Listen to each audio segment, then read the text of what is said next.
ஓம் நம சிவாய.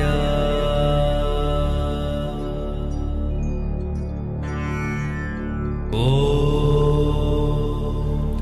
நம சிவாய.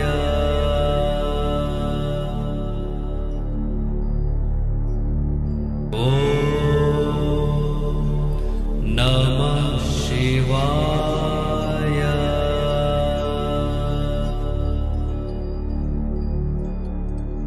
ஓம் நம சிவாய.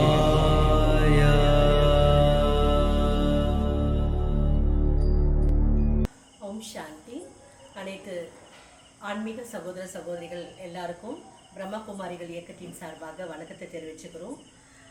நம்ம பிரம்மகுமாரிகள் இயக்கமானது இப்பொழுது நமது காஞ்சிபுரம் பக்கத்தில் இருக்கக்கூடிய களக்காட்டூருக்கு நம்ம ஷிஃப்ட் ஆகிருக்கோம். ஆனாலும் காஞ்சிபுரத்தில் நமக்கு கலெக்டர் ஆஃபீஸ் ஆப்போசிட்லேயும் ஒரு நம்ம பிரான்ச் இருக்குது. எண்ணக்கார தெருவுலையும் நம்மளுடைய பிரான்ச்சு நடந்துட்டு தான் இருக்குது.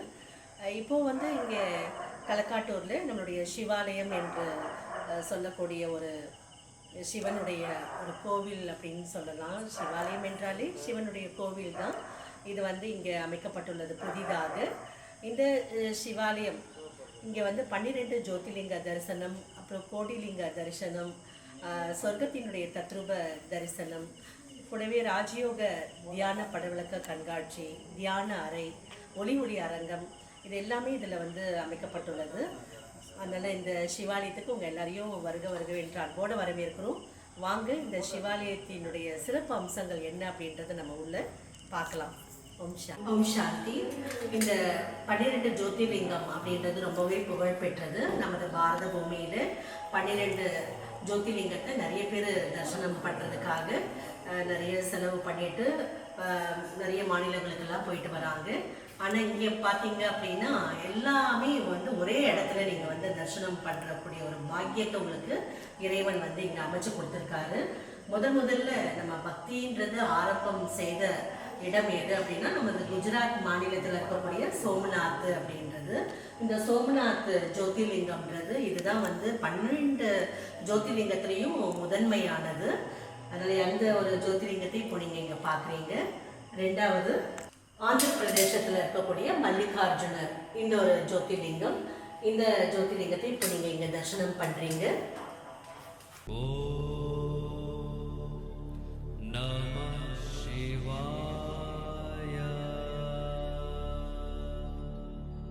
மூன்றாவது மத்திய பிரதேசம் மாநிலத்தில் இருக்கக்கூடிய மகா காலேஸ்வர், அவரை நீங்கள் இங்கே தரிசனம் பண்ணுறீங்க.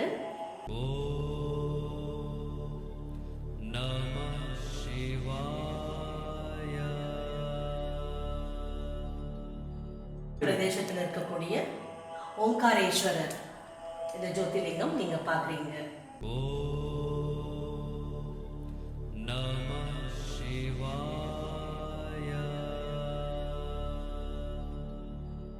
அடுத்தது ஜார்க்கண்ட் மாநிலத்தில் இருக்கக்கூடிய வைத்தியநாத் ஜோதிர்லிங்கத்தை இங்க தரிசனம் பண்றீங்க.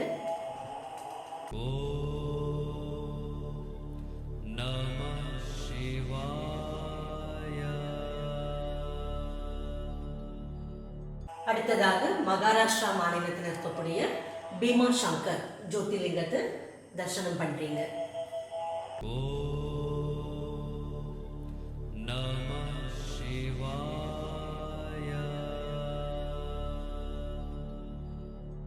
நமது தமிழ்நாட்டில் அமைந்திருக்கக்கூடிய ராமேஸ்வர் ஜோதிர்லிங்கத்தை இங்க தரிசனம் பண்றீங்க.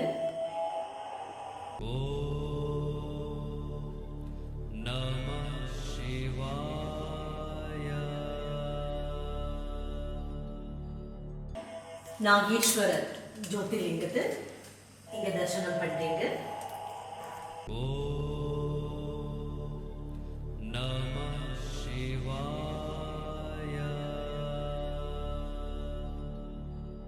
ஈஸ்வரர் ஜோதிர்லிங்கத்தை தரிசனம் பண்றீங்க.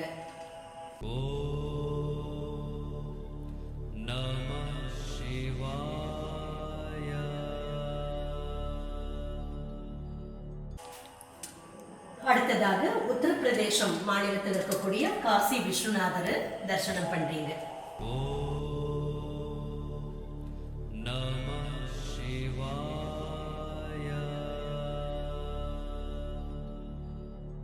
இமயமலையில் இருக்கக்கூடிய கேதார்நாத் ஜோதிர்லிங்கத்தை தரிசனம் பண்றீங்க.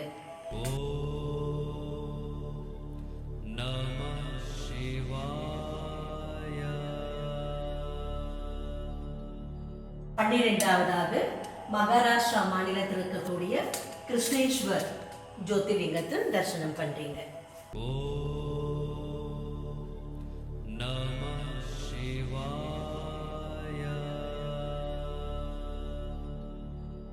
சகசரலிங்கம் அதாவது கோடிலிங்கத்தையும் நீங்க தரிசனம் பண்ணிட்டு இருக்கீங்க.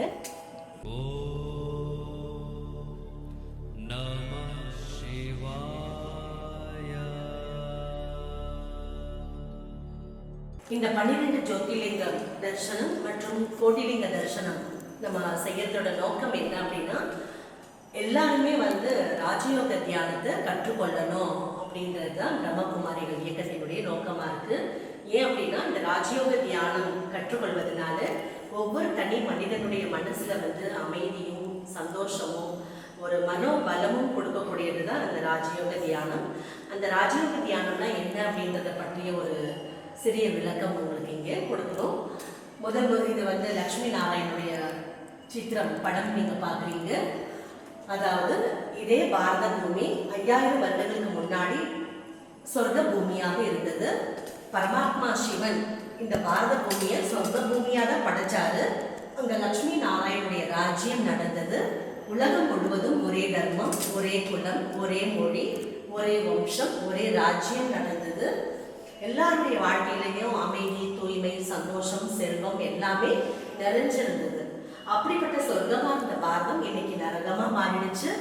நல்ல தெய்வீக குணங்களோட தேவதைகளாக வாழ்ந்த நம்ம தான் பிறவி எடுத்து அந்த நல்ல தெய்வீக குணங்களை இழந்துட்டோம், சக்தியை இழந்துட்டோம், தூய்மையும் இழந்து சாதாரண மனிதர்களா மாறிட்டோம்.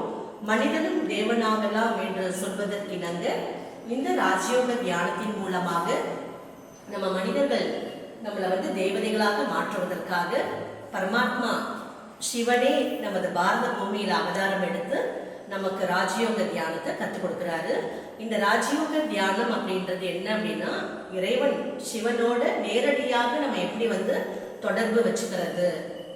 ஏன்னா அந்த இறைவனோட நம்ம நேரடி தொடர்பு வைக்கும் போதுதான் நம்ம பல பிறவிகளால் தெரிஞ்சு தெரியாம செய்த பாவங்கள் அனைத்தையும் அழிக்க முடியும்.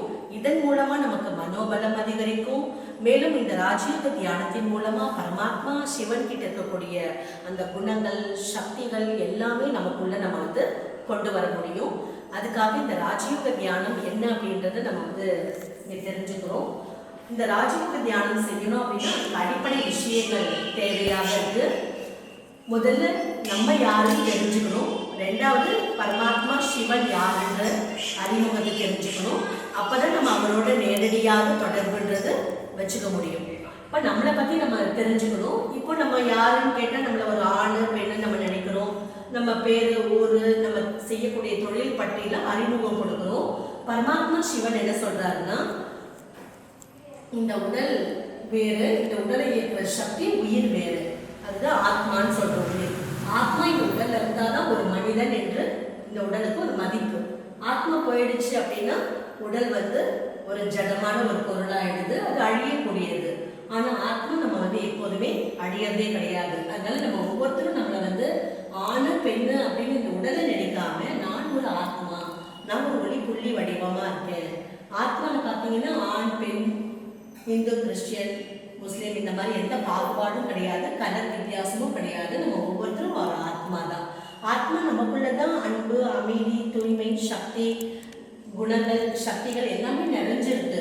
ஆனா நமக்குள்ள இருக்கிற குணங்களையும் சக்திகளையும் நம்ம மறந்துட்டு அமைதிக்காக இப்ப வெளியில தேடுறோம். ஆனா உண்மையிலே இறைவன் சிவன் என்ன சொல்றாருன்னா, நீங்க தேடக்கூடிய அமைதி உங்களுக்குள்ளதான் இருக்கு. அதனால நீங்க அதை தேடி வெளியில அடைய வேண்டிய அவசியம் கிடையாது. எப்படி ஒரு டிரைவர் வண்டியை ஓட்டக்கூடியவரா இருக்காரு, அந்த மாதிரி ஆத்மா நான் தான் இந்த உடலை இயக்குறேன். அப்ப இந்த உடல் என்னுடைய கட்டுப்பாட்டுல தான் இருக்கணும்.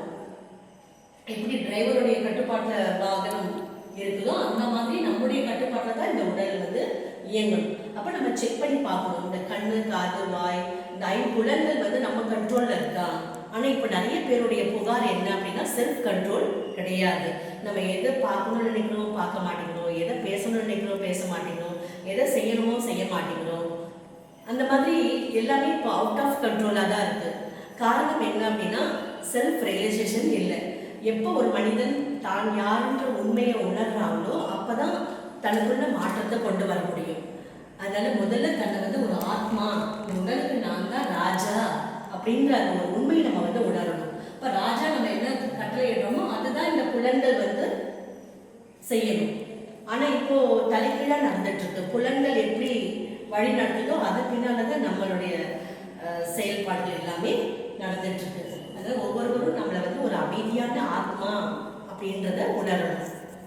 ரெண்டாவது, நம்ம எல்லாருக்கும் வந்து உடலை கொடுத்ததுக்கு தந்தை இருக்கிற போல நம்ம எல்லா ஆத்மாக்களுடைய தந்தை இருக்காரு. அவர் தான் எல்லாம் வல்ல இறைவன், பரம்பொருள், சிவ பரமாத்மா. எப்படி நமக்கு இந்த மனித உடலை கொடுத்ததுக்கு தாய் தந்தை மனித ரூபத்தில் இருக்காரோ அது போல நம்ம ஆத்மாக்களுடைய தந்தை பரமாத்மா அவரும் ஆத்மா போல ஒரு பாயிண்ட் ஆஃப் லைட்டாக தான் இருக்காரு. ஆனால் அவர் எல்லா உலக சக்திகள்ல கடல் போல இருக்காரு.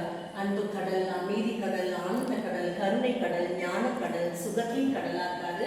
உலகத்தில் உள்ள அத்தனை கோடி ஆத்மாக்களுக்கும் அவர் தாயாக, தந்தையாக, ஆசிரியராக, குருவாக இருக்காரு, நண்பனாக இருக்காரு.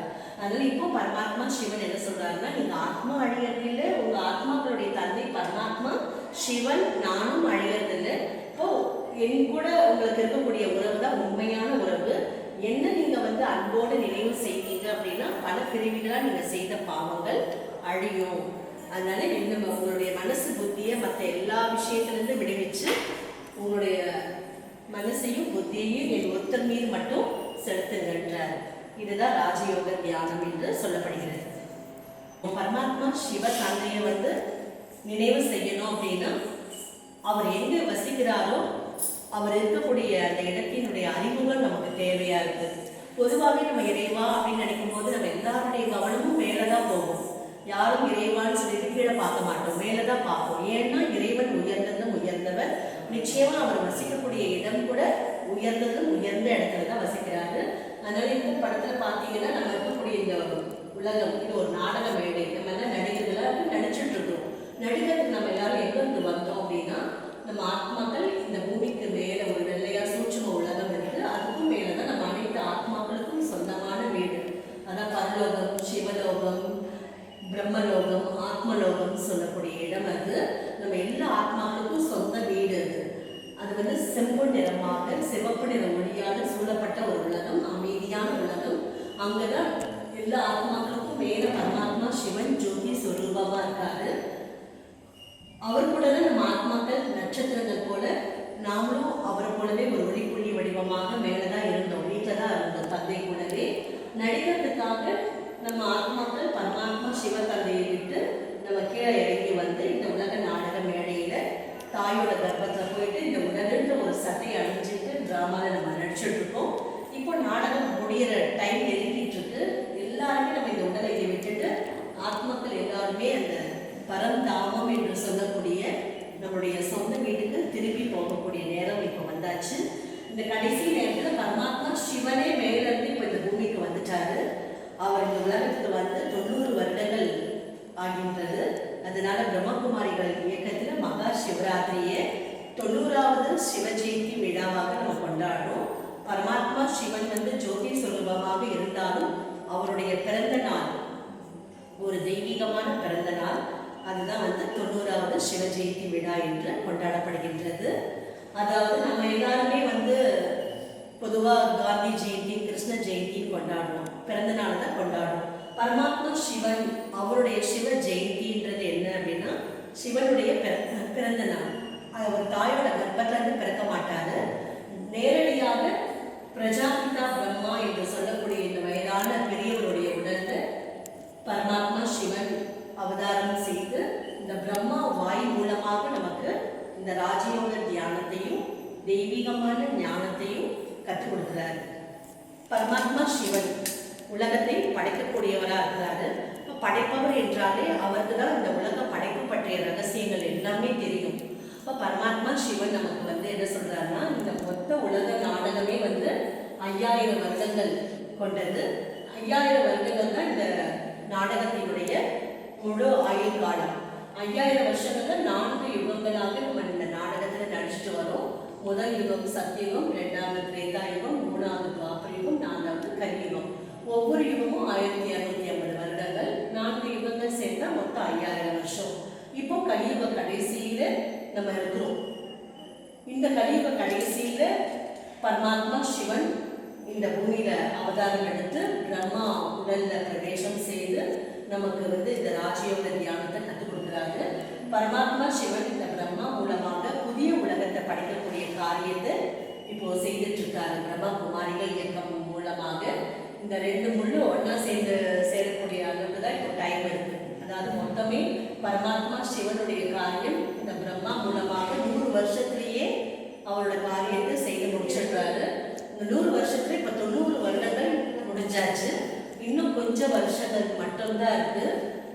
இந்த கொஞ்ச வருஷத்துல நம்ம மிகப்பெரிய உலக மாற்றத்தை பார்க்க போறோம். எப்படி இரவு பகலாக மாறுகின்றதோ அந்த மாதிரி இப்போ நம்ம பார்த்துட்டு இருக்கக்கூடிய இந்த துக்கமான, அமைதியற்ற, வியாதிகள் நிறைந்த இந்த ஒரு உலகம் சுகமான உலகமாக, அமைதி நிறைந்த உலகமாக, செல்வ செழிப்பு நிறைந்த ஒரு உலகமாக மாறப்போகுது.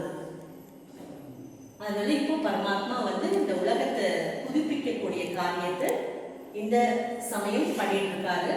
இப்போ இந்த சமயத்துக்கு தான் சங்கம யுகம் என்று சொல்லப்படுகின்றது. இந்த சங்கம யுகத்தினுடைய மொத்த ஆயுள் காலமே 100 வருஷம் மட்டும்தான். அதாவது பரமாத்மா பிரம்மா மூலமாக 100 வருஷங்கள் தன்னுடைய காரியத்தை இந்த பூமியில செய்துச்சுட்டும் இருக்காரு.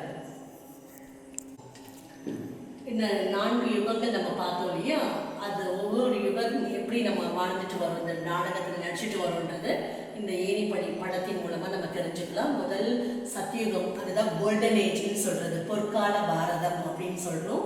முதல்ல அங்க லக்ஷ்மி நாராயணுடைய ராஜ்யம் நடக்குது. அதுதான் வந்து சூரிய வம்சம் என்று சொல்லப்படுகின்றது. குழந்தை பருவத்துல அவங்க ராதை கிருஷ்ணராக நண்பர்களாக இருக்காங்க. திருமணம் ஆன உடனே லக்ஷ்மி நாராயணன் அப்படின்ற பேர் அவங்களுக்கு வந்து மாறுது. அந்த லக்ஷ்மி நாராயணன் ராஜ்யத்துல நம்ம எல்லாருமே வந்து அனைத்து தெய்வீக குணங்களும் நிரம்பியவர்களாக, சம்பூர்ணமாக முழுமையாக எந்த ஒரு விகார குணங்களும் இல்லாதவர்களாக, 16 கலைகளும் நிரம்பியவர்களாக நம்ம வாழ்ந்து வந்த காலம். அடுத்தது சந்திர வம்சம், ராமர் சீதையுடைய ராஜ்யம் நடக்கக்கூடிய சமயம். இந்த சமயத்திலையும் நம்ம வந்து படிப்படியாக பிரிவு எடுத்துட்டு வரும்போது ஆத்மால கொஞ்சம் டிகிரி வந்து 2 கலைகள் குறைந்து போகுது. ஆக மொத்தம் முதல் சத்தியுகம், 2வது திரேதாயுகம், 2 யுகம் சொர்க்கம் என்று சொல்லப்படுகின்றது. அந்த சொர்க்கத்தில் நம்ம எல்லாருமே தேவி தேவதைகளாக இதே பாரத பூமியில தான் நம்ம வாழ்ந்து வந்தோம். அந்த சமயம் நம்ம வந்து பகவானை யாருமே நினைக்கிறது கிடையாது. ஏன்னா சுகமான வாழ்க்கை வாழ்ந்துட்டு இருக்கும்போது யாருக்குமே இறைவனை பற்றிய நினைவு இருக்காது. அந்த 2 யுகங்கள்ல நம்ம வந்து ஆத்மான்ற உணர்வுல இருக்கிறோம். அதனால அந்த 2 யுகங்கள்ல காமம், கோபம், பேராசை, பற்று, அகங்காரம், இந்த தீய குணங்கள் வந்து அங்க கிடையாது. அதுதான் ராமராஜ்யம் என்று சொல்லப்படுகின்றது. நமது பாபுஜி காந்திஜி கூட ராமராஜ்யத்தை கொண்டு வரணும்னு விரும்பினாரு. அந்த ராமராஜ்யம் தான் சொர்க்கம் என்று சொல்லப்படுகின்றது. 3வது துவாபர யுகம், நம்ம தேவதைகளாக வாழ்ந்தவர்கள் 3வது துவாபர யுகத்தில் வந்த உடனே ஆத்மான்ற உண்மையை நம்ம மறந்து இந்த உடலுன்ற ஒரு உணர்வுக்கு அடிமையாயிட்டோம்.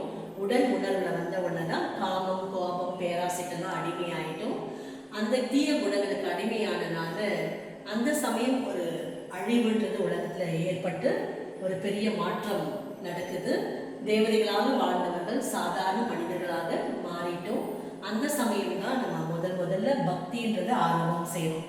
முதல்ல குஜராத் மாநிலத்துல சோமநாத் கோவில், விக்ரமாதித்ய ராஜா வந்து சோமநாத் கோவில் தங்கத்தாலேயே கட்டி வைரத்தால சிவலிங்கம் செய்து பக்தின்றது அவர் தான் ஆரம்பம் செய்தாரு.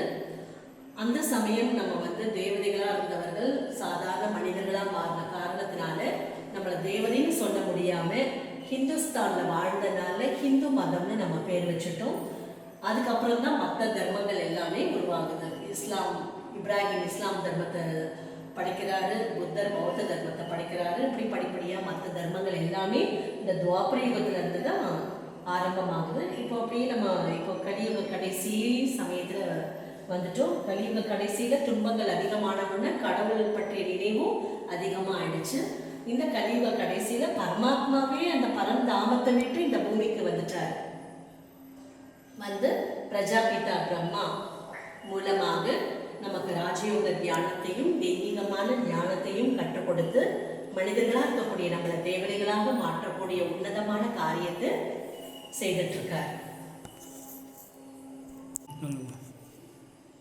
கடைசியா வந்து ராஜயோக தியானம் அப்படின்றது என்னன்னா, நான் ஆத்மா, நான் ஒரு ஒளி புள்ளி வடிவமான ஆத்மா, என் தந்தை பரமாத்மா சிவன், நானும் ஒரு ஒளி புள்ளியா இருக்கேன், என் தந்தை பரமாத்மா சிவன் கூட ஒரு ஒளி புள்ளி வடிவமாக தான் இருக்காரு. பரமாத்மானா ஒரு பெரிய ஜோதியா இருக்காரு, 1000 சூரியன் சேர்ந்த மாதிரி ஒளி பிரகாசம் அப்படின்றதெல்லாம் நம்ம இவ்வளோ காலமா நினைச்சிட்டு வந்தோம். ஆனா இப்போ பரமாத்மாவே வந்து தன்னுடைய அறிமுகத்தை கொடுக்குறாரு. நீங்க எப்படி ஆத்மா ஒரு பாயிண்ட் ஆஃப் லைட்டா இருக்கீங்களோ, உங்களுடைய அப்பா நான் கூட ஒரு பாயிண்ட் ஆஃப் லைட்டா தான் இருக்கு. ஆனா அவர் அனைத்து குணங்களின் கடலாக இருக்கிறாரு, அனைத்து சக்திகளும் நிரம்பியவராக இருக்கிறாரு. இப்போ நம்ம ஆத்மா நான் தந்தை பரமாத்மாவுடைய குழந்தைன்னு நம்ம நினைச்சு அவர்கிட்ட அன்போடு தொடர்பு வைக்கும்போது அவர்கிட்ட இருக்கக்கூடிய அந்த குணங்கள், இந்த சக்திகள் எல்லாமே நமக்குள்ள நிரம்பும். அன்பு, அமைதி, தூய்மை, ஆனந்தம், செழிப்பு, நல்லிணக்கம் போன்ற குணங்களும் தயாராகக்கூடிய சக்தி, பொறுமை சக்தி, ஏற்றுக்கொள்ளும் சக்தி, பகுத்தறிகிறது, தீர்மானிக்கக்கூடிய சக்தி, வாழ்க்கையில் வரக்கூடிய பிரச்சனைகளை தைரியமாக எதிர்கொள்ளக்கூடிய சக்தி, ஒத்துழைக்கும் சக்தி, புலன்களை அடக்கி ஆளக்கூடிய சக்தி எல்லாமே நமக்கு இந்த ராஜயோக தியானத்தின் மூலமாக கிடைக்கிது. ரொம்ப சீக்கிரத்தில் நம்ம எல்லாருமே புதிய உலகம் நோக்கி போயிட்டு இருக்கணும். வரக்கூடிய புதிய உலகம் எப்படி இருக்கும் அப்படின்ற அந்த காட்சியை தான் நம்ம இங்கே பார்க்கணும். அதுதான் நாளைய பாரதம் என்று போடப்பட்டிருக்கு. இன்னைக்கு பாரதத்தோட நிலைமை நம்ம கண்ணால் பார்த்துட்டு இருக்கோம். நாளைக்கு இதே பாரதம் ஒரு பொற்காலமாக மாறப்போகுது. ஓம் சாந்தி. வரக்கூடிய புதிய உலகம் நாளைய பாரதம் என்று சொல்லக்கூடிய சொர்க்கம், இதுதான் வைகுண்டம் அப்படின்னு சொல்கிறோம். அந்த வைகுண்டம் சொர்க்கத்தில் முதல்ல ஸ்ரீ கிருஷ்ணர் தான் பிறவி எடுக்க போகிறாரு. ஸ்ரீ கிருஷ்ணர் தான் சொர்க்கத்தினுடைய நம்பர் 1 முதல் இளவரசன். குழந்தை பருவத்தில் கிருஷ்ணர் ராதை 2 பேருமே வேறு வேறு ராஜ்யத்தை சேர்ந்தவர்கள், நண்பர்களாக இருக்காங்க. அவங்க 2 பேருக்கும் திருமணம் ஆன உடனே தான் லக்ஷ்மி நாராயணனாக அரியணையில் அமர்ந்து ராஜ்யம் செய்கிறாங்க. வரக்கூடிய பாரதம், அதை பொற்கால பாரதம் என்று சொல்கிறோம். அந்த பொற்கால பாரத பூமியில் லக்ஷ்மி நாராயணனுடைய ராஜ்யம் நடக்கும். அங்கே வந்து அன்பு, அமைதி, தூய்மை, சந்தோஷம், செல்வம் எல்லாமே நிறைஞ்சிருக்கும். பசு புலியும் கூட ஒரே ஓடையில் தண்ணி குடிக்கக்கூடிய அளவுக்கு மிருகங்கள் கூட தங்களுக்குள்ள ரொம்ப ஒற்றுமையாக இருக்கும். அங்கே இயற்கையும் நம்பர் 1 தூய்மையானதாக ஃபஸ்ட் கிளாஸாக இருக்கும். எல்லாமே ரொம்ப பரிபூர்ணமான ஒரு நிலையில் இருக்கும். அங்கே வந்து மனிதர்கள் எல்லாருடைய முகமும் புன்னகை நிறைந்ததாக இருக்கும். எல்லாருமே தெய்வீகமான குணங்கள் நிரம்பியவர்களாக, 16 கலைகளும் நிரம்பியவர்களாக, அந்த விகார குணங்கள் அப்படின்றது இம்மையால கூட இல்லாமல் இருப்பாங்க. அந்த அகங்காரம்ன்றது அவங்கக்கிட்ட இருக்காது. அந்த மாதிரி ஒரு தெய்வீக குணங்களோட, தெய்வீக அம்சங்களோட எல்லாருமே அங்கே வந்து இருப்பாங்க. ரொம்ப அன்பு அவங்களுக்குள்ள நிறைஞ்சிருக்கும். அப்படிப்பட்ட ஒரு உலகம்ன்றது ரொம்ப வெகு விரைவில் இப்போ வரப்போகுது. அந்த ஒரு சொர்க்கத்தை படைக்கிறதுக்காக தான் இப்போ பரமாத்மா சிவன் வந்து நமக்கு ராஜயோக தியானத்தை கற்றுக் கொடுத்து மனிதர்களாக இருக்கக்கூடிய நம்மளை வந்து தேவதைகளாக மாற்றக்கூடிய ஒரு உன்னதமான காரியத்தை பிரம்மகுமாரிகள் இயக்கத்தின் மூலமாக செய்துட்ருக்காரு. இது முற்றிலுமே வந்து எந்த ஒரு மனிதனால் நடக்கக்கூடிய காரியம் கிடையாது. பரமாத்மா சிவனே நேரடியாக இந்த பூமியில் அவதாரம் எடுத்து தாய்மார்கள், அந்த காலத்தில் ஆரம்பத்தில் இந்த இயக்கம் ஆரம்பிக்கும் போது மெஜாரிட்டி தாய்மார்கள் இருந்தாங்க, கூட சகோதரர்களும் இருந்தாங்க. அவங்க மூலமாக இந்த பிரம்மா குமாரிகள் இயக்கம்ன்றது ஆரம்பம் செய்து இறைவனுடைய காரியம் கடந்த 90 வருடங்களாக இப்போ நடந்துகிட்ருக்கு. பரமாத்மா சிவன் இந்த புதிய உலகத்தை படைக்கக்கூடிய காரியத்தை 100 வருஷத்தில் கம்ப்ளீட் பண்ணிடுறாரு. அந்த 100 வருஷத்தில் இப்போ 90 வருடங்கள் முடிஞ்சாச்சு. இன்னும் இருக்கக்கூடிய கொஞ்சம் வருஷங்களில் உலகத்தில் நம்ம இப்படிப்பட்ட ஒரு பெரிய மாற்றத்தை பார்க்க போகிறோம். இயற்கை சீற்றங்கள் மூலமாகவும் அணு ஆயுத போர் மூலமாகவும் இந்த கலியுகம் பழைய உலகம் அழிஞ்சு சுகமான அமைதி நிறைந்த செல்வ செழிப்பு நிறைந்த ஒரு புதிய உலகம் ரொம்ப சீக்கிரத்தில் வரப்போகுது. அந்த உலகத்துக்கு போகிறதுக்கு நம்ம எல்லாம் தயாராகணும். அதுக்காக நம்ம எல்லாருமே பரமாத்மா சிவனை அன்போடு நினைவு செய்யக்கூடிய இந்த ராஜயோகத்தை கற்றுக்கொள்ளணும் அப்படின்னு உங்கள் எல்லாரையும் அன்போடு கேட்டுக்கிறோம். ஓம் சாந்தி. இவ்வளோ காலமாக நம்ம சிவன் மற்றும் சங்கர் 2 பேரும் ஒருத்தர் தான் அப்படின்னு நம்ம நினச்சிட்டு வந்தோம். ஆனால் உண்மையிலேயே 2 பேரும் ஒருவர் கிடையாது, வேற வேற தான். பரமாத்மா சிவன் நம்ம அனைத்து ஆத்மாக்களுடைய தந்தையாக இருக்காரு. அவர் ஜோதி ஸ்வரூபமாக ஒரு பாயிண்ட் ஆஃப் லைட்டாக தான் இருக்காரு. அவரை பூஜை பண்ணுறதுக்காக தான் நம்ம பக்தியில் லிங்க ரூபத்தில் வச்சு வழிபாடெல்லாம் செய்துட்டு வந்துட்டு இருக்கோம். இவர் சங்கர். சங்கர் எப்போவுமே தவம் பண்ணிகிட்டே தான் இருப்பார்.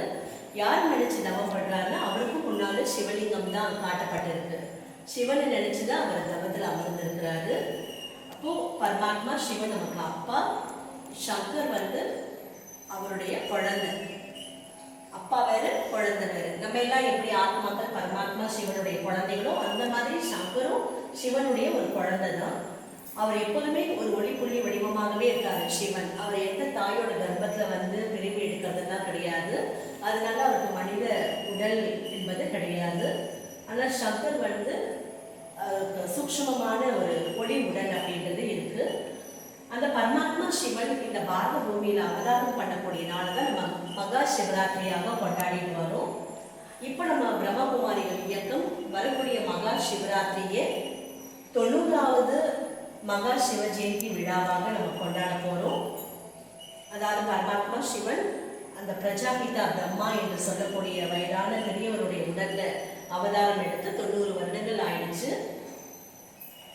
எப்படி சூரியன் வந்த உடனே இருள் விலகுதோ அது போல ஞான சூரியன் பரமாத்மா சிவன் இந்த பூமியில வந்த உடனே நமக்குள்ள இருக்கக்கூடிய அறியாமை என்ற இருள், காமம், கோபம், பேராசை, பற்று, அகங்காரம், இந்த இருளெல்லாம் நம்மளை விட்டு விலகுது. நம்ம சாதாரண ஒரு மனித நிலையிலிருந்து உன்னதமான தேவி தேவதைகளாக புதிய உலகம் செல்வதற்கு தகுதியானவர்களாக மாறும்.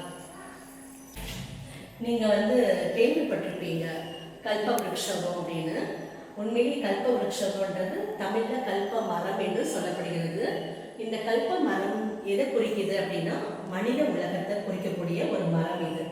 பொதுவாக மரம் அப்படின்னா வேர் கீழே இருக்கும், மரம் மேல் நோக்கி வளரும். ஆனால் இந்த மனித உலகம் என்ற மரம் தலைகீழாக இங்கே காட்டப்பட்டிருக்கு.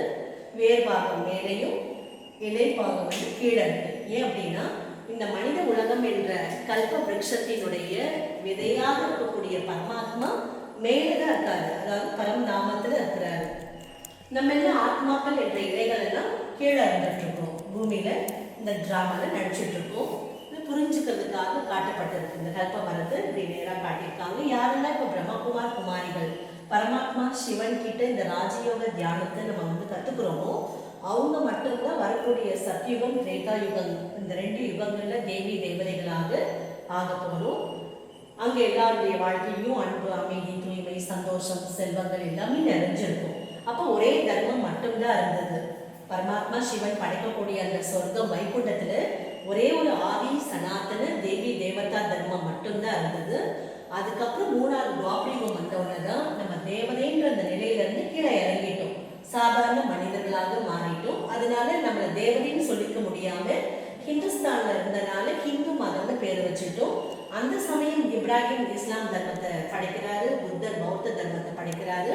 அவருக்கு பின்னால கிரைஸ்ட் கிறிஸ்டியன் தர்மத்தை படைக்கிறாரு. அதுக்கப்புறம் சங்கராச்சாரியார் மூலமாக சன்னியாச தர்மம் ஸ்தாபனை ஆகுது. அப்புறம் குருநானக் மூலமா சீக்கிய தர்மம், இப்படி பல தர்மங்கள் அதுலேயும் நிறைய பிரிவினைகளாக ஆயிடுச்சு. இப்போ இந்த கலியுக கடைசி சமயத்துல இப்போ நம்ம இருந்துட்டு இருக்கோம். இந்த கல்ப மரத்தினுடைய ஆயுள் காலம் மொத்தம் 5000 வருடங்கள். இப்போ 5000 வருஷம் முடியறதுக்கு ஒரு சில வருஷங்கள் மட்டும்தான் இருக்கு. இப்போ இந்த கடைசி சமயத்துல அணு ஆயுத போர் மூலமாகவும் இயற்கை சீற்றங்கள் மூலமாகவும் உள்நாட்டு குழப்பங்கள் மூலமாக இந்த உலகத்தினுடைய அழிவு ரொம்ப வெகு விரைவில் நடந்து முடிஞ்சு அதுக்கப்புறம் மீண்டும் பொற்கால பாரதம் சொர்க்கம் வைகுண்டம்ன்றது நம்முடைய இதே பாரத பூமியில மலர போகின்றது அப்படின்ற ஒரு மகிழ்ச்சியான செய்தியை உங்களுக்கு தெரிவிக்கிறோம். ஓம் சாந்தி. ஓம் சாந்தி. இதுதான் நம்ம பிரம்மகுமாரிகள் இயக்கத்தில் இருக்கக்கூடிய தியான அறை. இவர் தான் பிரஜாபிதா பிரம்மா. இவருடைய உடல்ல தான் ஜோதி சொரூபமாக இருக்கக்கூடிய பரமாத்மா சிவன் இவருடைய உடல்ல பிரவேசம் செய்து 1936ஆம் ஆண்டு இறைவன் இவருடைய உடலை ஆதாரமாக எடுத்து இவர் மூலமா இப்போ 90 வருடங்களாக இந்த பிரம்மகுமாரிகள் இயக்கம்ன்றது நடந்துட்டு வருது. இந்த பிரஜாபிதா பிரம்மா இவருடைய முதல்ல இவருக்கு பேர் வந்து அவங்க அம்மா அப்பா வச்ச பேர் வந்து லேக்ராஜ். இவர் ஒரு வைர வியாபாரியாக இருந்தார். 1936ஆம் ஆண்டு இவருக்கு 60 வயசு. வைர வியாபாரம் பண்ணிட்டு இருந்தார். டெல்லி, பாம்பே, கல்கட்டா அந்த மாதிரி முக்கியமான நகரங்கள்ல வியாபாரம் பண்ணிட்டு ரொம்ப ராஜாக்களோட ரொம்ப நெருக்கமான ஒரு தொடர்பு இருந்தது. எல்லாருமே இவர் மேல ரொம்ப அன்பும் மதிப்பு மரியாதைலாம் வச்சுட்டு இருந்தாங்க. அந்த மாதிரி ஒரு ரொம்ப தீவிரமான ஒரு பக்தனாகவும் இருந்தாரு. நாராயணுடைய பக்தனாக இருந்தாரு. வீட்டுக்கு எப்போதுமே அடிக்கடி குருக்கள் வருவாங்க. நிறைய வேத சாஸ்திரங்கள் எல்லா தர்மத்தில் இருக்கக்கூடிய சாஸ்திரங்களையும் உபதேசம் பண்ணுவாங்க. அந்த மாதிரி குருவை வந்து பகவான் மாதிரி நினைச்சு அவர் பகவானுடைய அந்த கட்டளைகள் வந்து குரு மூலமா நமக்கு கிடைக்குதுன்றத அவர் நினைச்சு அந்த மாதிரி தான் அவர் வாழ்க்கை வாழ்ந்துட்டு இருந்தாரு. ஆனா அவ்வளவு தீவிரமான பக்தி பூஜை அதெல்லாம் செய்தாலும் அவருக்கு இறைவன் யாரு யாரு அப்படின்ற ஒரு தேடல் இருந்துகிட்டே இருந்துச்சு ரொம்ப காலமா. அப்போதான் ஒரு நாள் இவங்க வீட்டில் ஒரு குரு உட்கார்ந்து உபதேசம் பண்ணிட்டு இருக்கும் போதே இவர் தன்னை அறியாமலே எழுந்து அவருடைய அறைக்கு போயிட்டாரு. அவருடைய அறைக்கு போனதுக்கு அப்புறம் அவங்க மனைவிக்கும் மருமகளுக்கும் ரொம்ப ஆச்சரியம். ஏன்னா குரு சொன்னா பகவான் சொன்ன மாதிரி தலை மேல வச்சு நடக்கக்கூடிய இவரே குரு உபதேசம் நடந்துட்டு இருக்கும் போது இப்படி இடையில எழுந்து போறாருன்றத பார்த்துட்டு ரொம்ப ஆச்சரியப்பட்டு அவரை பின்தொடர்ந்து போயிட்டு பார்க்கும்போது தான் தெரியுது இவர் வந்து வேற ஏதோ சிந்தனையில இருக்கிறாரு அப்படின்றது. அப்புறம் கொஞ்ச நேரம் கழிச்சு இவர்கிட்டயே கேட்கும்போது அவரே சொல்றாரு, எனக்கு வந்து 3 அசரீரி வாக்கு வந்து காதுல ஒழிச்சுட்டே இருக்கு. ஜோதி சொரூபமான சிவன் நான் தான், ஞான சொரூபமான சிவனும் நான் தான், ஆனந்த சொரூபமான சிவனும் நான் தான் அப்படின்னு அந்த 3 அசரீரி வாக்கு எனக்கு கேட்குது. இது யார் சொல்றாங்க அப்படின்றது எனக்கு தெரியல அப்படின்னு சொல்லிட்டு அதை பத்தி ரொம்ப அவர் யோசிக்க ஆரம்பிச்சாரு.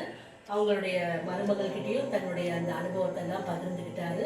அதுக்கப்புறம் அப்பத்துல இருந்தே இவர் உடல்ல பரமாத்மா சிவன் வந்து இவர் வாய் மூலமாக நீங்க எல்லாருமே ஆத்மாக்கள், உங்க அனைத்து ஆத்மாக்களுக்கும் தாயும் தந்தையுமாக இருக்கக்கூடியவர் தான் நான் பரமாத்மா சிவன். நான் இப்போ இந்த பூமியில வந்திருக்கேன்.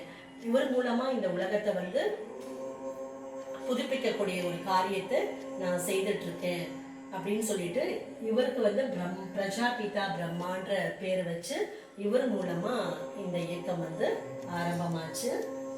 அதனால நம்ம வந்து பரமாத்மா சிவனை வந்து அன்போடு நினைவு செய்யக்கூடிய இந்த தியான அறை தான் இது.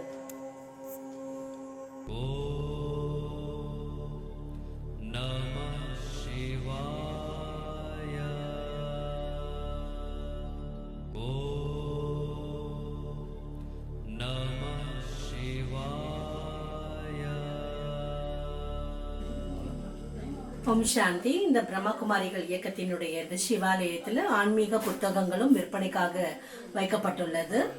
மன அமைதி, வைர வாழ்வு, ஆரோக்கியத்திற்கான ராஜயோக தியானம்,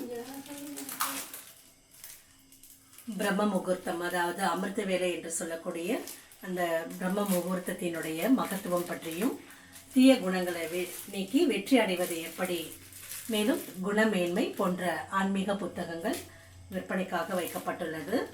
மேலும் இந்த ராஜயோக தியானம் செய்வதற்காக பரமாத்மா சிவன் ஜோதி சுரூபமாக இருக்கக்கூடிய அந்த ஒரு சிறிய லைட்டு கூட நம்ம இங்கே வந்து விற்பனைக்காக வச்சுருக்கோம்.